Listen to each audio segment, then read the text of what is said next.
শ্রীগুরু জয়। আজ 27শে জুলাই 2025 রবিবার।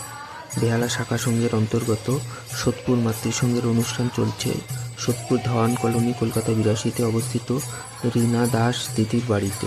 মাতৃসংঘ শুরু হয়েছে দুপুর 2টো থেকে। মাতৃসংঘে উপস্থিত সকলকে জানাই শ্রীগুরু জয়।